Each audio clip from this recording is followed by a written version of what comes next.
Namaskar. Welcome to today's show. Well, what are we going to discuss, friends? We're going to discuss a lot of things today. It's going to be houseful. You have to be glued to your seats to get the best and the last. We're going to discuss the most important political development, that is when President Trump is taking office. What is he going to do? What are the 10 main agendas which he has stated? And Trump has said, well, I'm not going to be a dictator, but for the first time, I'm going to be a dictator. What does that mean for all of us? And how is that going to impact? And what are those 10 sectors which I'm talking about? Then, something like drilling, deporting, TikTok, Canada, China, and, the things like DECA is a very important thing. What is going to happen to Mexicans? What is going to happen to Canadian tariff? And what did she and Donald Trump talk? Donald Trump says it's a good talk, but she did not respond. And after Marco Rubio's statements, the China never responded. What does this mean? And if there is going to be a likely tariff war between America and China, what does it mean for India? How is India going to be impacted?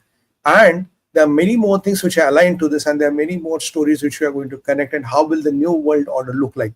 Then, of course, Middle East, Iran, Russia, Ukraine, all those theaters of war, how they are going to pan out, and what are the risks which are involved, and what are the advantages and gains we are looking forward to. It's going to be houseful. Give us 30 seconds. We are back.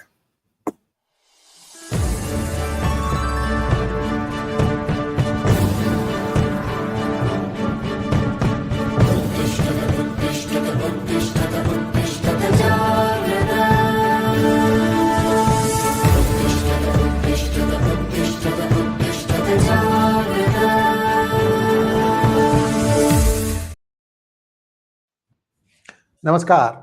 There are 100 plus orders to be signed on day one of Trump coming to power on the 20th of January. And there are many other things planned. And I have a monologue that will air at 6 a.m. tomorrow. Do tune in to listen to that to understand a little bit more in depth on what Trump intends to do. Certainly the first 90 days is going to be like at a terrific pace. Do stay with us. We'll give you the news before it breaks. They have some deep moles in the Trump administration. So we'll be able to get out all those things before they happen. So like this video, please. And now I defer to you. This is going to be more of a conversational format, Sumit. So you can start, and then any point I'll add a little bit more, because I've got a video also to share with our viewers. One problem is China has a huge problem. Okay. So, in the name of Bhagwan Sree Ganesha, let's do the Sree Ganesha of today's vlog, and we start with, there are at least 10 points which are being identified by Donald J. Trump, which will be rolled out on the first day coming to office and signing those things. Done and dusted first things. Then, what are those 10 points? What is he going to talk about is first day, and he has promised, and Trump has gone on record saying, look, first day, I will not behave like a dictator, but on first day, I will be a dictator. That means this is how it has to be done, and this is how it will be done. So let's expect some real hard-hitting action on day one. The first thing is announcing America's biggest ever deportation of illegals. So it is done and dusted. The biggest ever deportation will be allowed. There are a lot of provisions in the law which are preventing him from doing that right now. There are a lot of lacunas which are there. But the intent of the Trump administration is biggest ever deportation, because he believes a lot of them are criminals. A lot of them should not be in America. That's the first thing. She said, you want to add on that, or should I complete first? No, go ahead. Another point, and then I'll come in. Yeah, please. Okay, so that is the first thing. Second thing is that what Trump is talking about is, now he is going to change the law. How is he going to change the law? That's point number 2. Now, today, if anybody is born in America, by default gets an American citizenship, because you are born American, and so by virtue of your birth, because you are born in America, you are American. So he's going to change that. If there are kids which are born to an illegal immigrant in America, they by default will not become American citizens. So this citizenship by birth is something which he is going to change. Third thing is drill. That America wants to do drilling all over. Drilling means looking for oil, natural gas, and fossil fuels, because it's a very clear-cut strategy of America to reduce their dependence of fossil fuels and related energies from Middle East or any other source in the world.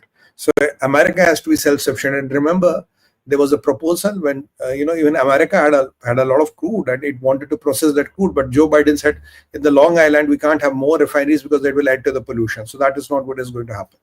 Now, talking of the pollution, there's another thing which Trump is talking about is, Joe Biden came with a proposal as point number 4, when he said a lot of Americans will have EVs, and by 2030 we are going to reduce our emission by building up the EVs.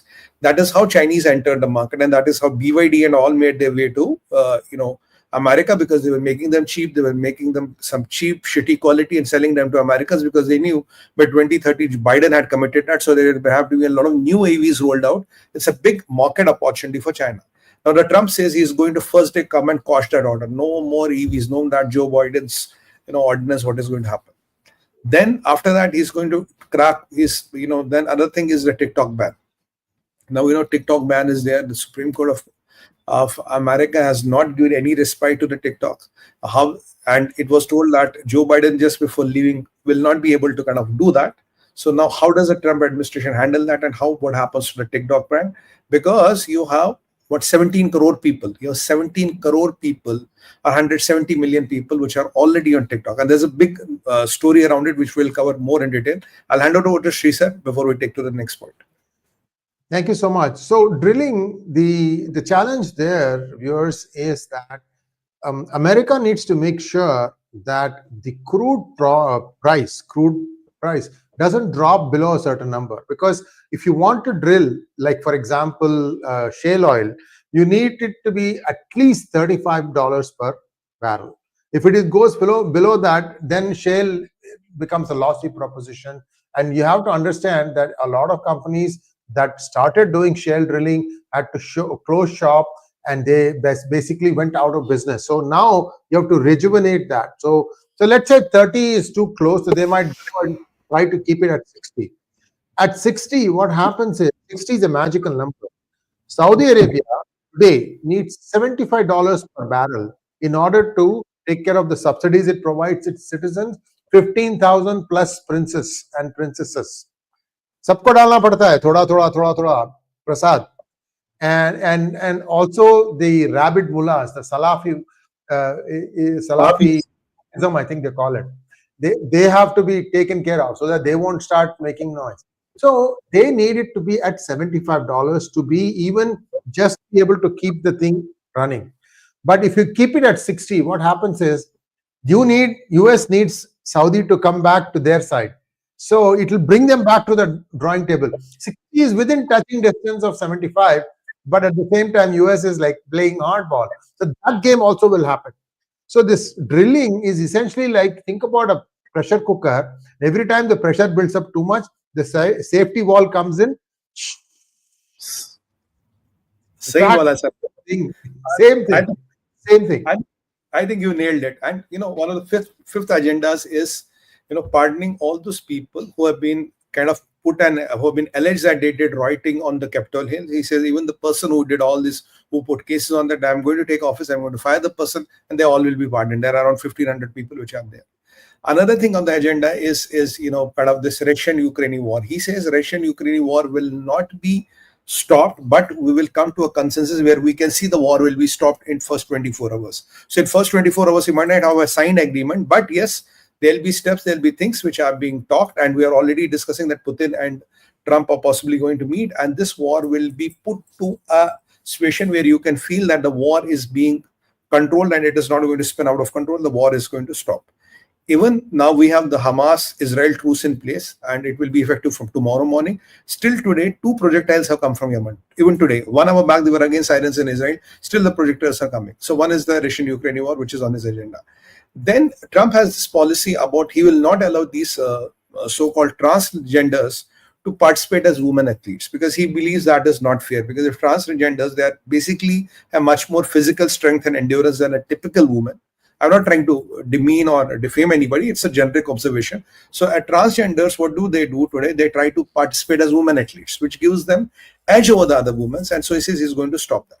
He's going to stop all this, bias of race, gender, and, think like a woman, and those hormone therapies and all those. So anybody who's talking of race, gender, and too much of diversity, all kinds of funds and aids which are going to them will be stopped. So Trump is going to stop all kinds of funds and aids which are going to be all these institutions and all. Even the US universities or the colleges or the system which propose this. Anybody who's talking of race, gender, it's not what your genitals decide. I can think I'm a woman. Somebody tomorrow might think he's a cat. So, as though all those crap has to end. And so that is one of the important aspects, which is kind of he's going to do that. And of course, we discussed about the illegal immigrants. And there's one more point which I'm missing. I was going to talk to you about it. See, the tariffs. Tariffs is a big one. Correct. And see, here is the reasoning behind 25% tariffs on Mexico and Canada. What has happened is that China has, okay, before I talk about what China did in Mexico, let me tell you a story. 𝗤𝗍𝗍, I was in a startup and we had a lot of patents. And we used to follow a company that was the industry leader. These people were the first ones with technology, so they had the best patents. In those days, I'm talking about 1990s, if you had a patent and if it was valid, then if supposing somebody else is bringing in a product that violates a patent, you could get a letter issued to the customs department to stop the other product from even getting inside US. So what this company would do is they would know XYZ is copying my product and they are not paying me patent licensing. They won't immediately go and stop the guy. That guy will be doing it somewhere, Taiwan, China, wherever. They'll wait for them to finish product, thousands and thousands, get orders, put it on all retail shelves, so that they are completely committed up to here. Then they will move in and shut off the thing by issuing this letter to customs port. Every port will have these products. It will not be able to enter into US. They'll of course try to get it other ways. So this kind of thing where you make sure the other person has a maximum damage, right? That's what is planned here. See, I didn't realize what the implications of doing a 25% tariff on Mexico is. The simple things, 𝗤𝗍𝗍, China just did not want to move finished product from China through Mexico to US. They wanted to build factory after factory after factory after factory in Mexico itself. Correct. Now, along the border of US, there are lots of factories, but these are factories of companies that are already headquartered in US. They take it down there to just get the difference in pricing, labor price, right? Labor price. Now, I'm going to show you one video. This is in a town called Monterrey, which is in the northern part of Mexico. Just watch this video. Can you play the video, please?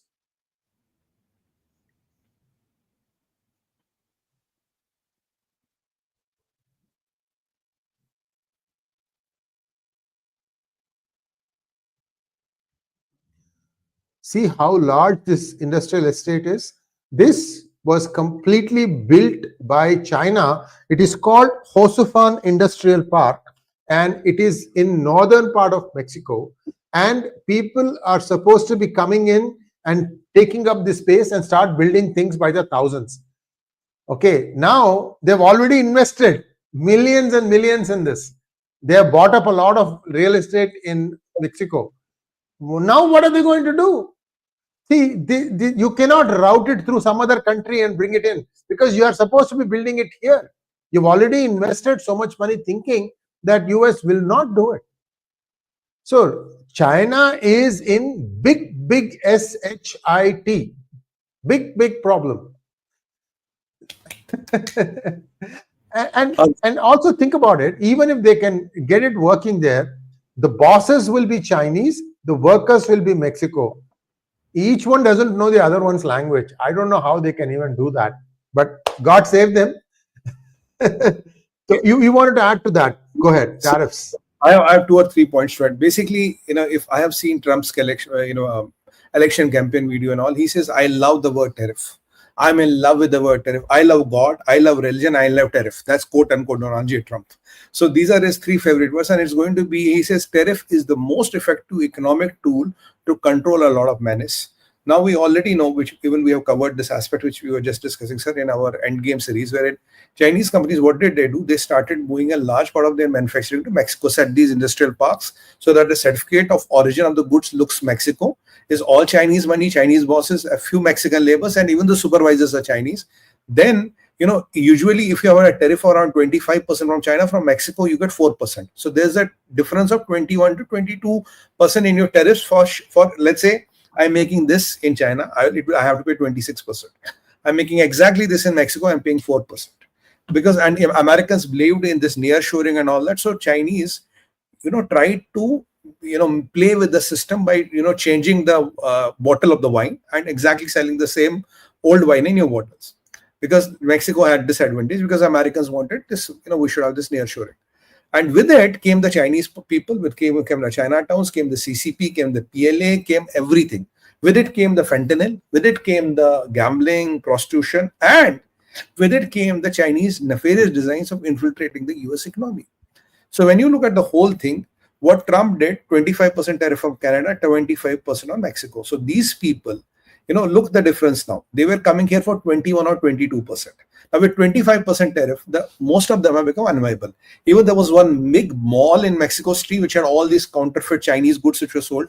The Mexican authorities did the crackdown. They closed the complete mall. They ransacked the whole place. They brought it down completely. So there's a big crackdown which is happening by the Mexican president or the Mexican government on Chinese now. That's point number one. Now that tax advantage is no longer there, because after 25%, you are having this 21% advantage. It is gone. So it doesn't make sense for you to come to and then, cost of manufacturing in Mexico is not as low as in China. And then your language barriers, a lot of communication, and you put a lot of your billions of dollars. So that's point number one. Another point which is very important here is that, now Trump has also done one more smart thing. He has put a 10% tariff on China. Now you will ask me 25% here and Canada, why 10% on China? Because 10% on China is because, look, let me recollect the story from you. When Obama was in place, he gave China MFN, most favored nation status. What did that mean? Average, the Chinese goods had only 2.5% tariff, the lowest in the world to enter America. When Trump came in the first term, he increased the tariff. It is around 25% to 30%, depending on what you bring into US. Now, with this going to Mexico, they turned the tables. So they could manage with 4% and save 21%. So Trump brings it 25%, it becomes at par. So manufacture in China, manufacture in Mexico, it doesn't give you any advantage. Now, what Trump smartly did, it put another 𝗤𝗏𝗏 in another red and white ke packet mein 𝗤𝗏𝗏. So what did Trump do? He put 10% tariff on Chinese. Now we'll say 25% here and 10% on China. I'll tell you the logic. Because there's something called PTNR status. PTNR status is when you have the normal trade relations with somebody, you enjoy this status. It is talked, it is rumored, it is most likely that this PTNR status will be revoked. When this PTNR status will be revoked, it is additional 50%. Get a sip of water, please. Get a sip of water. I'll just keep them busy for just a few seconds. Viewers, please like this video. We've got at least another half a dozen very important topics to cover. And it would really help if we can accelerate past this number. We are doing okay, but we should be doing great. So hopefully you will listen to us, because I want to add one more thing about completely eliminating woke ideology. That is also on the table. So there are a lot of things are going to be discussed today, viewers. All of them may not happen in the first year itself, but there is a determination that has not been found before that I'm seeing. So over to you. And with this revoking of PTNR status, what does that mean, Sree sir? Another 50% tariff. So now, today, if you are doing around 25%, let's say 25% on average from China, right? Again, if you do from Mexico, you do from Canada, you will again pay 25. That is leveled. Now, at 10% is already put on you. Now, if this PTNR gets revoked, you will have 50% more. So that means you will have 60% additional tariff. So you're already paying 25. You will have 60% additional. And if you mingle with Taiwan, this 60 will become 160. So you are doomed. The impact is around $1 trillion of exports. It's a huge money. Trillion US dollars of exports worth of money is huge. So that is the point number one, which is being talked about. So it's going to be tariffs with everybody. Though China said we'll retaliate and all, there's not much China can do. I said we are going to put duties on American ceramics and juices and all. Canada might go and do anything. It can't survive without America. That's the reality. Mexico is falling in place. And another bone of contention Trump had was with the illegals and the fentanyl which is coming from these countries. We're going to talk about in detail. The 10th point on the agenda is auto industry.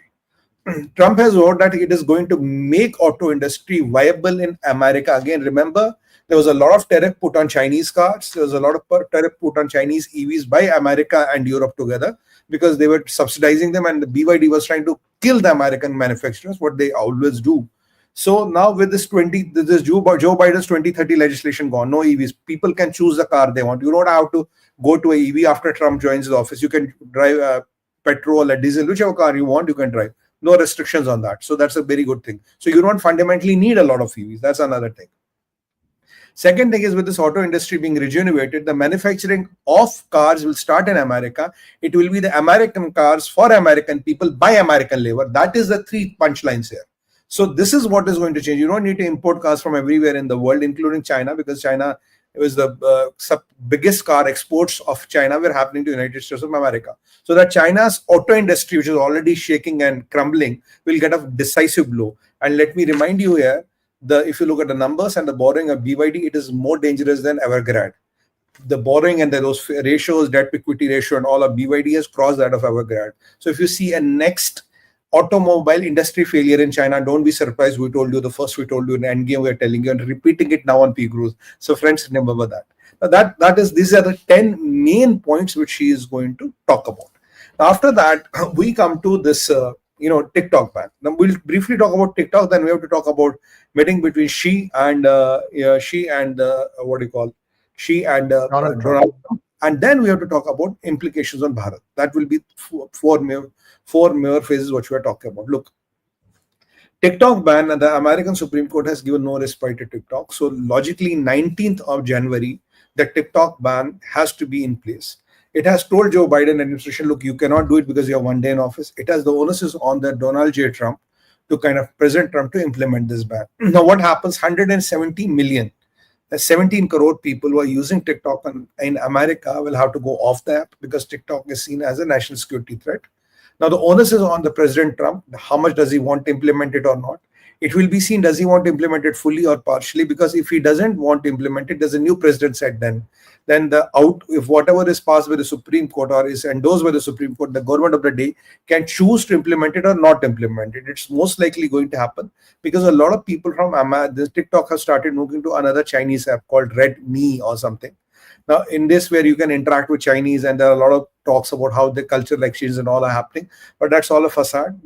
Even in TikTok, Chinese users and non-Chinese users will separate. It's a matter of time. Chinese Communist Party will separate Chinese and non-Chinese users. So TikTok ban is going to be another major thing, and it is most likely going to happen, which will impact China's influence, China's cultural infringement and cultural encroachment of American beliefs to a great extent. Because at the end of the day, it was very clear that if you want to have TikTok in America, the Chinese entity has to de-investment its stake, and the American entity or the American interests have to be the major stakeholders so that they can choose everything. And there's also a joke about this TikTok spy, so that people are making fun of it. But this is again a decisive blow to kind of China on this. Sree sir will expand on it, then we'll go to another topic. Thank you so much. Now, in TikTok, what has happened is the Supreme Court, I have actually done a monologue. You can watch that. It's about only 10 minutes long. But basic argument was TikTok said that the ban infringes freedom of speech. And the Supreme Court unanimously ruled that no, your ban is not because you are infringing on freedom of speech, but because what you have done is a national security issue. Okay. And they said 48 hours, if you don't find a buyer, then you will be shut down. Then after that, TikTok released a statement saying that most likely by tomorrow night, we are going to shut down. In the meantime, there are 2 bidders who have come forward to buy TikTok. One of them has offered $20 billion, B as in boy, $1 billion in cash to buy TikTok. Elon is the other one. I don't know what Elon's offer is going to be. But remember one thing, Elon has a problem now. He just launched a SpaceX satellite that broke down on its way up. So there is some firefighting that's going on there. Maybe Elon will not be too interested. Who knows? But TikTok is something, I think the clock is going to run out. There's only 24 hours left. It's going to run out and there will be a ban. And when there is a ban, what's going to happen? Google Play, iPhone App Store, these 2 will stop carrying for new users of TikTok. For the existing TikTok users who already installed it on your Android or on your iPhone, what happens is the server to which it will connect in order to give you the serve you the content, that will shut off. Last I knew, it was Oracle that was hosting the servers of TikTok. So that will be, Oracle will be told, you take TikTok offline. And that's the gist of it. Now, let's get back to a couple of other things also I want to talk about. Let's get back to Suliji. Suliji, so after you talk one topic, just give me a pause and I'll come in and add 2-3 sentences on that. Go ahead. Sure. So now you understand what this TikTok is going to be about. So it's a big setback to China. Now, yesterday night, we had a very interesting piece of news come up that Trump has spoken to Xi, and according to Trump, the meeting went very good. Right? This is what we came to know, and a lot of people were, what happened? Usually, what I have seen with Donald Trump, even in the last term, he doesn't give those press, they don't issue those briefings, those press notes, and exactly what was discussed. They will just give you a gist. It was good, it was bad. And to my surprise, China has also not issued any press briefing. Usually, Chinese are very fast to issue a press briefing. Even in last time, and remember in the San Francisco, they immediately issued a press briefing within 30 minutes. Now, this time they have not issued any press briefing. I don't know, when it comes to Democrats, Chinese are very fast at issuing the press briefing. Maybe it was already pre-designed. But when it comes to, Republicans or the Trump, China has gone into slumber. But let's look at the background of it. Wednesday this week, Marco Rubio talked Chinese, cheats, liars, and thieves. That's how he addressed the China.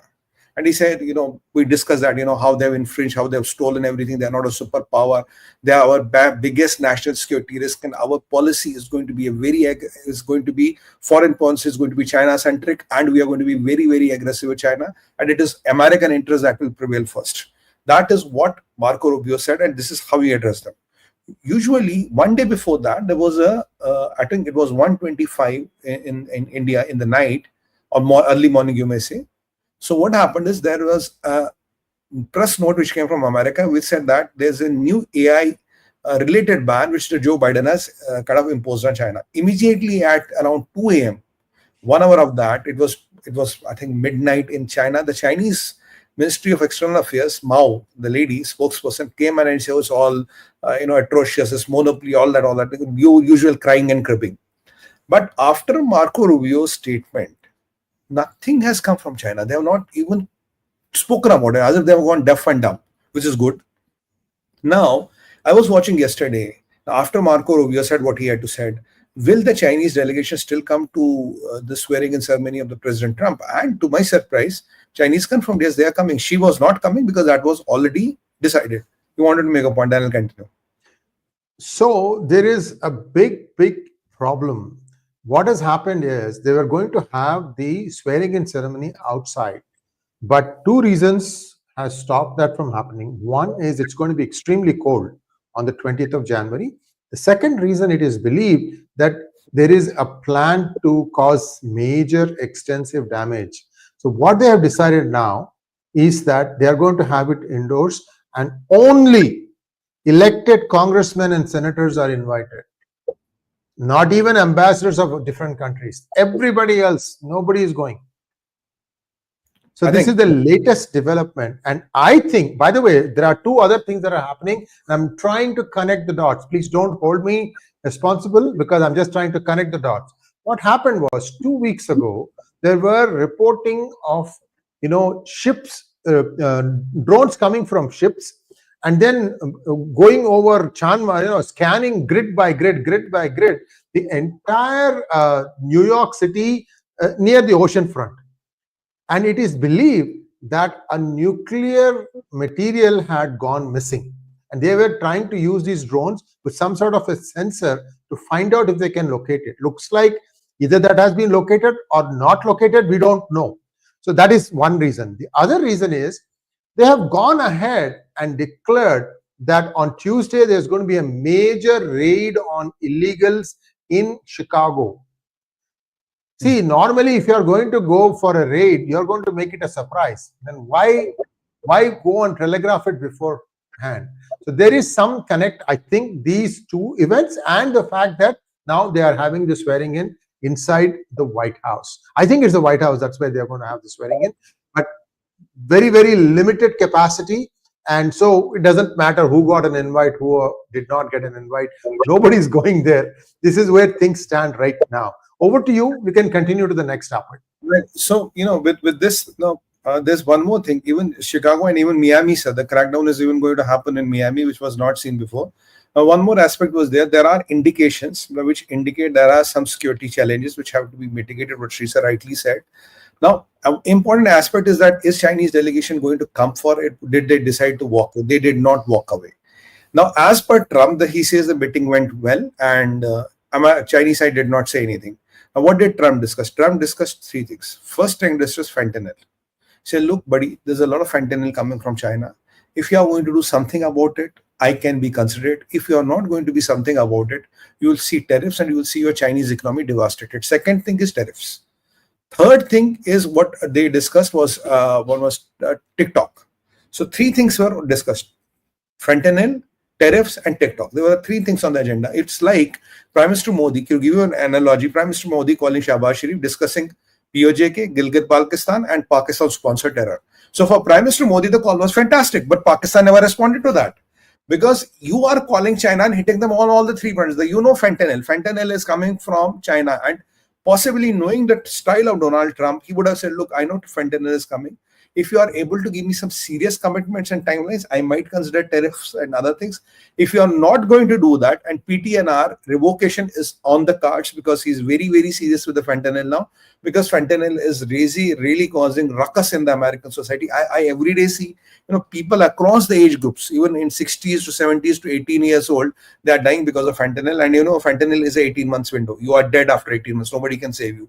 So that fentanyl penetration and coming from China has become a big issue. And that is why, America and the Canada and Mexico were tariffed, because a lot of fentanyl was coming through those routes also into America. Another aspect here is which you have to be very careful about. Trump has quote unquote said there are 70,000 military-aged men and women of China who have immigrated by false routes and in pretense of those illegal immigrants into America through Mexico and Canada.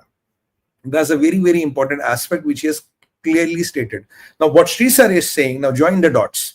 Are they in Miami? Are they in New York? Where are they? And they are military age, right? A lot of them seem to be having a lot of cash. A lot of them don't talk anything. A lot of them are not looking for jobs. A lot of them don't look at the physique of the person, look at the cut and all, wearing proper clothes and jackets and all. They don't look to be those typical immigrants who are trying to come to America to work. So that is also one of the threats which is going to happen. So basically, for America, for Donald Trump, the call was good and Chinese did not revert anything. I admit that. We have not heard anything after Marco Rubio. We have not heard about after Donald Trump literally whacked or threatened whatever. And we are still believing that the Chinese delegation is coming. They have not cancelled that. You can imagine the plight and you can imagine the fear which is gripping in China and how China is getting threatened. Though Trump officially said if we work together, the world can be peaceful. Yes, it can be peaceful. You know why? Because China is supplying weapons to Hamas, Hezbollah, Houthis, Pakistan, Bangladesh. If you stop doing this, world can be much peaceful. That is what Trump says. What is the biggest bone of contention in the Middle East is the weapons which are going to Houthis. Even today, 2 projectiles have been fired from Yemen. Even one, before we started the show, half an hour back, there were sirens across Israel. One more projectile coming from Yemen.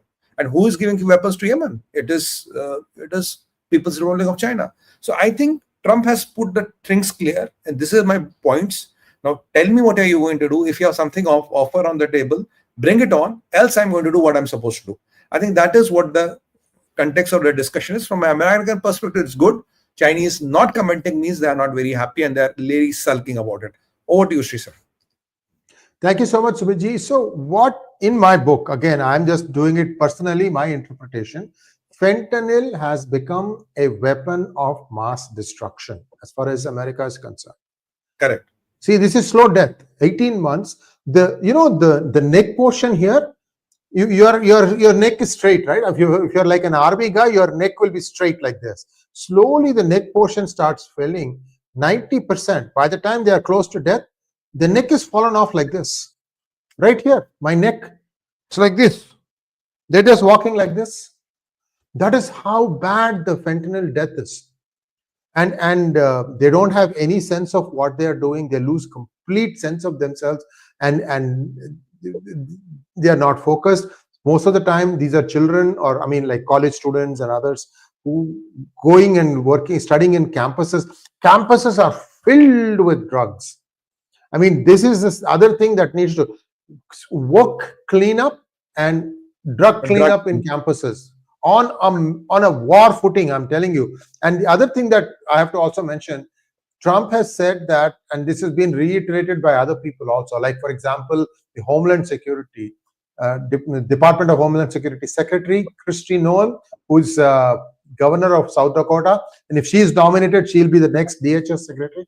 She said that we will not hesitate to deploy military to get rid of the drug cartels in Mexico, because they have become extremely sophisticated. I've done a couple of episodes on this, viewers, so just take a look at those episodes. Also, many of you have still not liked this video.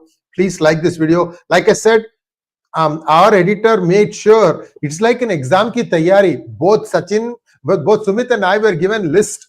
Just read up all these things. Go and do your research. Be sure, because there is so much to pack, and we have to do it in a way that it is easy for you to understand. We think we are doing a decent job. So if you think that we are doing a decent job, I'm going to take it as an yes. Please like the video. Over to you.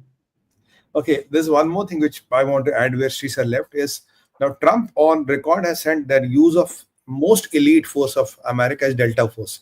Delta Force will be, the Delta Force will be used to dismantle the drug cartels in Mexico. So when it comes to the local routes, the Americans have the plans to dismantle them. But you see, but the problem is the fentanyl, which is coming from China, unless and until you stop it from there. Now, another problem is the earlier drugs were opium based, and even if an overdose and all, people will survive. With these Chinese fentanyl and crystal meth, which is a chemical composition, which is the chemicals where you use to make the drugs, overdose means sure shot death. And anytime you have a drug, it's a permanent damage. So rehabilitation of these chemical drugs becomes a big challenge. So this you have to remember. So it's a bigger menace. So this is what Trump has spoken to them. Then we have to talk about two more things here before we wind up, sir. One thing is that there's something called DECA. Sree will kind of elaborate on that. Which was brought by Obama, and under this DECA, there are 540,000 people which are living illegally in America. They have to just obtain a driving license, and they can continue living. The Obama government and the Obama had made avenues so that under this DECA they can continue living, and they're illegals, but they can still be living and nobody can deport them. Now, I think today or 3 days back, or today or yesterday, the Supreme Court has kind of said that the DECA is illegal. Trump was saying in his first term that DECA has to be illegal, it has to be abolished. It went to the courts, and courts said, yes, it's illegal, it has to be abolished. If it is abolished and all, there are 540,000, 500,000 people which have to leave America and which have to go out of America, have to be deported. They won't be allowed to work in America any longer. This was the gift of Barack Hussain Obama to America. So how did he do it, and how these people have come in? Sree will explain you a bit more on DECA. Sir, over to you. Yes, thank you so much. DACA or Dreamers. Imagine this situation, viewers. Your parents come in illegally into United States. They start working illegally. They get paid in cash. They have a family, and a new kid is born. The way things were, Obama was in power from 2008 to 16, right? So the way things were, if a child is born in the United States, that child becomes a citizen. Now let's try to go back 30 years, okay, or 20 years. 20 years ago, let's say you came in illegally, you had a child in US, and when that child turns 18, right, so that child gets US citizenship and can be on their own, because by 18 you are an adult. But imagine if the child is 5 or 6, born in US, but you too are illegal, and the judge finds that you have to leave the country. So what Obama said was, if you have a child that qualifies under DACA, even though you are illegal, even though the judge has ruled against you, you have to still, you can still stay in US and get work permit. Now, when Trump came to power in 2017, he said nothing doing. We are going to keep the children here until they turn 18. Parents can go. Parents have to go. So this was the biggest grouse that the Democrats had against Trump. They jumped up and down and up and down. In fact, I will tell you, Sumitji, it is my guess that the whole thing about 15 million people being brought in by Soros was mainly to tell Trump, you do this again, we are going to flood this country. Okay, and that's why they got this thing, because the best part is all these source countries, Venezuela, Honduras, Haiti, I think, and one other country. These countries, they have the network set up. If you say you want to go, you get on their bus, they give you food, they give you clothing, they take you shelter, and slowly, one by one, they show you how to get in. They have all the things planned out. People don't even pay money for these things. Who is paying money is people leaving from India, thinking that we'll also go and join in that caravan. Caravan is the same. Word is the same, meaning is the same. Hindi or English. We'll join and then go. That is how it's been happening. So now what has happened is that Tom Homan, the new border czar, he has said that for the same case, remember we have to go back to the case that Obama said it is okay for illegal parents to stay if their child is not old enough to take care of himself or herself. What Tom Homan has said, and Trump has also reiterated this, is if the parents are found to be illegal, even if the son or daughter is a citizen, they'll have to leave the country. Correct. Then what happens is the son or daughter, when they turn 18, they can come back as citizens. There's a paperwork, there's a special visa, but they are actually US citizens. That is one for the existing children. But moving forward, what he is going to do, he is going to seize birthright of citizenship as for such illegal parents. So if you are illegal and you become a parent inside US, your child is born, no citizenship for that child because you yourself are illegal. Because what has happened is in 1993 to 1996, 3 years, many Hong Kong women, see, the door was closing on 1997. British were going to leave Hong Kong and give it to China, right? So many Hong Kong women who were pregnant, they would fly over to US and not leave until they had a baby. But that was legal entry. After about 100 cases, US became wise and they stopped that. They made sure that nobody who is pregnant can come. I think the visas were curtailed and you had to be at least, some rules, they shut that window also. So what I'm trying to say is when the US sets its mind to it, it will make sure that the rule is watertight. Watertight, you can't escape it. So these are all some of the things that they are wanting to do. Moving forward, I think the borders are closed. They are not going to open them. We have too many people now sitting here and they'll have to be taken out. I'll be curious as to what is going to happen. Hunter Biden case, even though he's gotten pardoned, see, supposing he has been pardoned on 1, 2, 3, 4, 5, 6 crimes. What if there's a 7th crime? Yeah. What if there's an 8th crime? What happens? Correct. You can't you cannot proactively pardon him. You cannot pardon him for the unconditional pardon till eternity. Well, that is not the case. You're right. It doesn't work that way. So there are some issues there. And by the way, the defense secretary, I think, is going to get confirmed. Trump has tweeted out saying that we have now the numbers. That was the hardest one, Pete Hegseth. And after that, I think the Attorney General is going to get through. I think all the other people that have been going in front of the Senate, they're also going to pass. I think, this is my guess. Don't kill me if something goes wrong, because sometimes these things happen. Okay, let's get back to you. We have one more topic to talk about. What are the implications for Bharat? But there's also a couple of things you may want to finish up there. Then we can go to Bharat. We have a lot of questions. I don't know how many questions we can take. Go ahead. And then another important aspect is that, look, there is one more news which is coming in that in Canada, there are around 325,000, 𝗤𝗏 lakh is the number of student visas they kind of issue. Now it is believed that twice in a year they do a check of how many people are on the campus are really studying. Now it is believed that there are a lot of people who are missing. Now it is assumed and presumed that 20,000 Indian students who have taken a so-called Canadian visa for studying are missing in Canada. 20,000. Now, if you look at the percentage, it's around 5% of the total quadri. But if you look at the people who have gone in and who have gone missing, it's around 14% of who have gone missing, or more than that. Now, if you look at a country like Rwanda, 48% of the Rwandans enter Canada and disappear. What is believed? There is a big organized industry which is running out of Canada and which has nexus here, which is allowing you to getting you into Canada on a student visa. You end up there, and then you have to sneak into America and work there as an illegal or live there as an illegal. So this menace has also been identified, and this will be also cracked upon. Even there are people from Iran, there are people from China. It's not only India, but the number from India is quite mind-boggling, 20,000. So there is something which is happening there. So these people are believed or assumed or presumed to be already in US and working as illegals there. So these people also are bound to be deported as and when they will be caught and they'll be sent back. So this DECA is gone, and birthright-based citizenship is also gone. So there is no way you can stick around there and make a living. So you have to come back. And I will appeal to all the people who are thinking of taking this route and trying these tactics. Don't do it. It's not going to work. With the new set of rules, you will not be able to work. Now, after that, we come to the last part of our discussion. What is going to be the impact on Bharat? Well, I have a contrarian view here.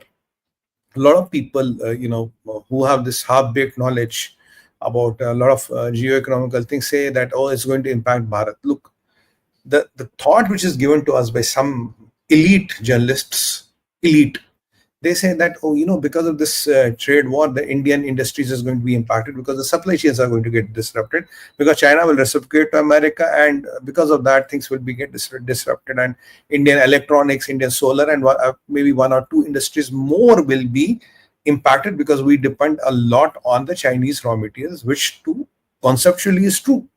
But over the years, what has Bharat done? From items which were depending on billions, we have brought them to millions. There are only 4 or 5 items which we import in China from billions, rest all is millions. So that means the dependence has been reduced. Necessity is the mother of evolution. Necessity is where the evolution comes. Evolution will not come without necessity. If this supply chain disruption happens, look, there is nothing bloody what China produces is not found anywhere in the world.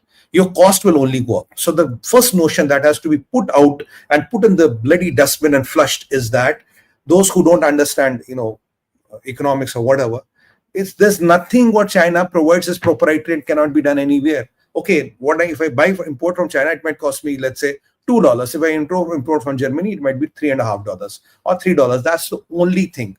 So for a country like India, that disruption will happen because China will not give you anything and you don't know where to find it in the world. Well, that's not going to happen. This will be the opportunity for India to make its own supply chain redundance. This is a God-sent gift. There are a lot of greedy people. I have to say, if I'm a manufacturer, I'm not blaming anybody. If I'm getting this thing from China for, let's say, 5 rupees, I might continue to get this from China for 5 rupees, but tomorrow, and sell it for 25, or I make my 20 rupees in between. But tomorrow, if there's a disruption in the supply chains, I might get it from some other country, maybe Thailand, maybe Vietnam. There are 203 countries in the world, get it from anybody. It might come to me for 10 rupees. Now my margins will be reduced from 20 to 15 or 10. But I will survive, industry will survive, company will survive, because there's nothing proprietary special what China makes. So these notions which are being fed to us wrongly by those silly, those Lutyens elite, that, there'll be disruption. It's not going to be a disruption. Look at the numbers, go dive and do the analysis. There's not going to be a disruption. It's a welcome change. Yes, we will have 2-3 months of chaos.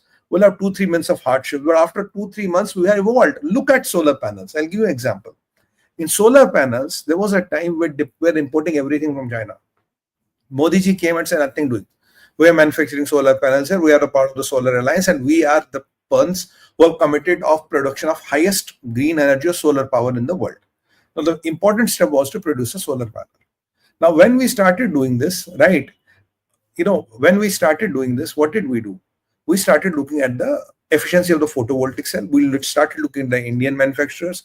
We started looking at creating the ecosystem of manufacturing in India. Now, let me inform you, the number 1 highest producing solar power plant is in India, and the number 3 highest producing photovoltaic or solar panel plant is in India.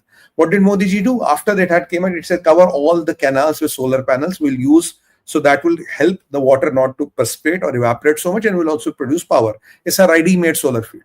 Recently, you will announce, and Modi ji announced that on every rooftop, around 1 crore houses, 1 crore houses, there will be solar panels which will give you free electricity, and whatever electricity is spare when it will go to the national grid. So why was it announced now? Why it was not announced in 2014? Do you think Modi was in hibernation? He didn't know what to do in 2014. Only the wisdom came in 2023? No. Because Modi ji in 2023 we were ready. In 24 the things got implemented, because by that time the complete ecosystem had moved to India. We were more competitive than China. We were doing a much fantastic job than China. Earlier, if we would have done it, we would be importing and giving China the more money. So that was not done.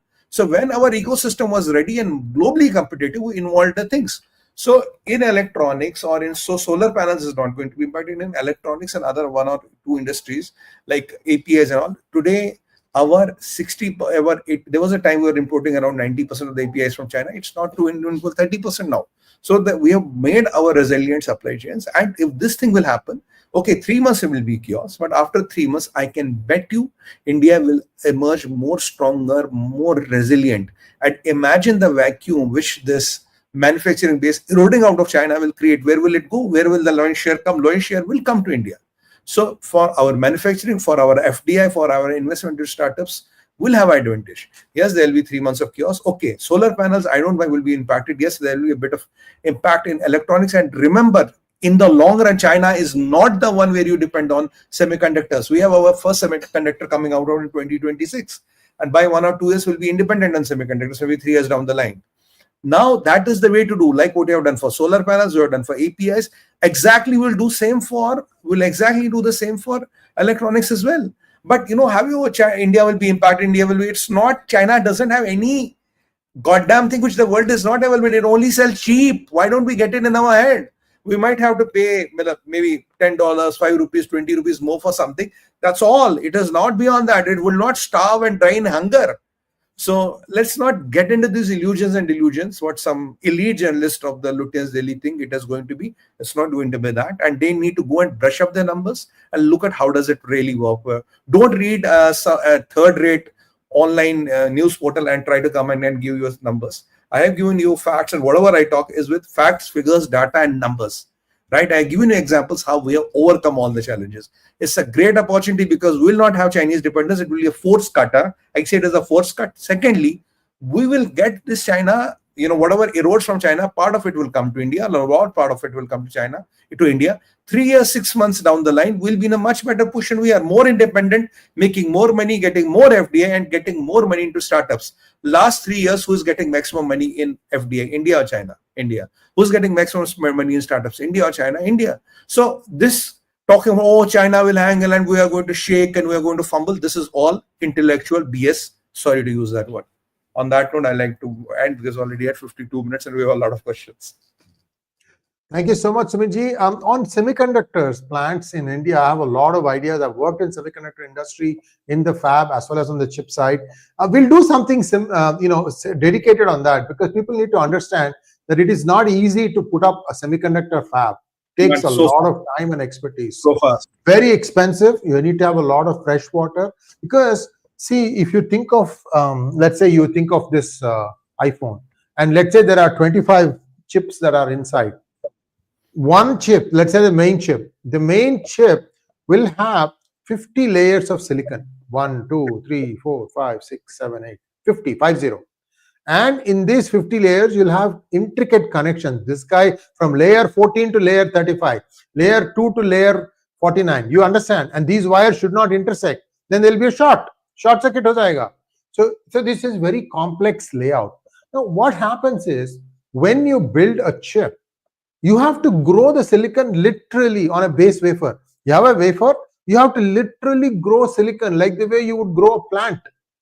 In one day, one layer can be done. Usually, it could be more, it could be less. Some of you guys know more about it than I do. But the philosophy is the same. You have to grow these layers.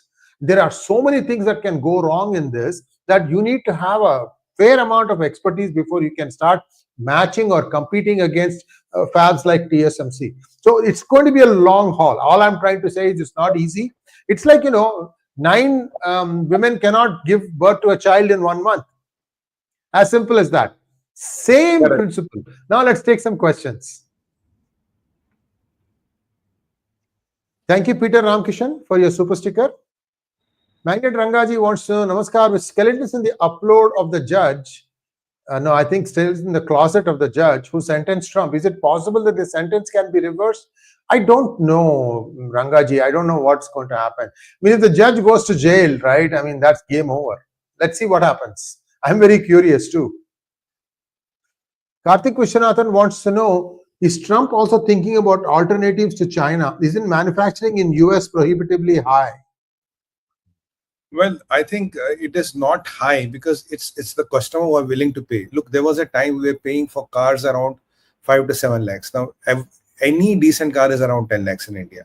And if you want to buy something okay, it's around 16, 17 lakhs. So it's a question of what are your priorities. Ultimately, your people will pay. Your people will pay because you can't be dependent on countries who are hostile and who are parasitic in nature, who have predictive trade practices, who want to monopolize and destroy your societies, even if it costs me a little bit cheap. So then why don't I buy milk from Pakistan? It'll be cheaper. Can I do that? Do hell with Pakistan. It's as simple as that. How many of you will buy Pakistani milk, even if it's 5 rupees cheaper? We don't want to buy. Go Pakistan, go to hell. Exactly like that. Blessed by God, that too.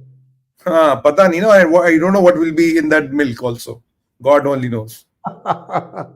Viewers, we may not be able to take all your questions today, so please apologies, because we have another program with 𝗥𝗘𝗙𝗥𝗏 𝗖𝗪𝗔 coming up shortly. So we're going to try and do our best to take your questions. Next question, please. Muthukumar Sundaram wants to say, Sumitji, what should be the first step of Bharat to secure its security so that Hindu Rashtra can be realized within the next 5-6 years? Your take on this? 3 steps.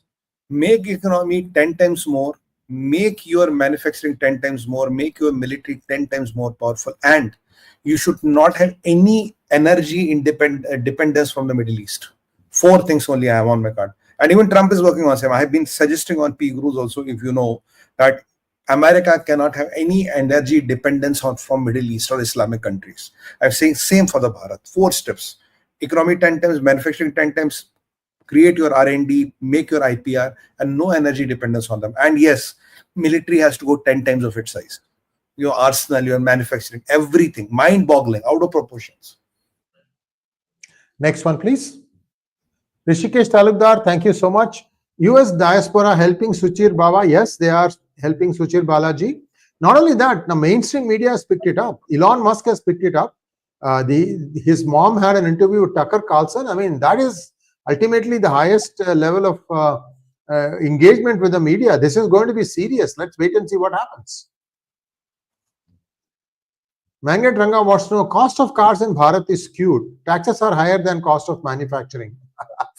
For some cars, sir. Yes, not for all the cars, but if you go on the higher on the SUV segments and all, that is quite true, but not for all the cars. You see, the question is that even it's very simple. Even as I give you the example of Pakistani milk, we consume so much of milk. Let's say Pakistani milk comes 5 rupees cheaper. Would you want to have it? In the long run, that is disaster. That is dangerous. So trade is okay as long as it is fair. It is just a vyapar. When it has political agendas and political connotations to it, when I'm using the trade as a weapon to dismantle your economy, your industry, and your society, then even if it is cheaper, even if it's free, it should be disbanded. That is what America should do, and that's what Bharat should do.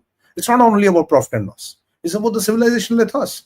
I mean, you can't have people come in to trade here, then it will become East India Company. Let's not get into those traps again. Let's learn from the history, guys. Thank you so much, Sumitji. Next question, please.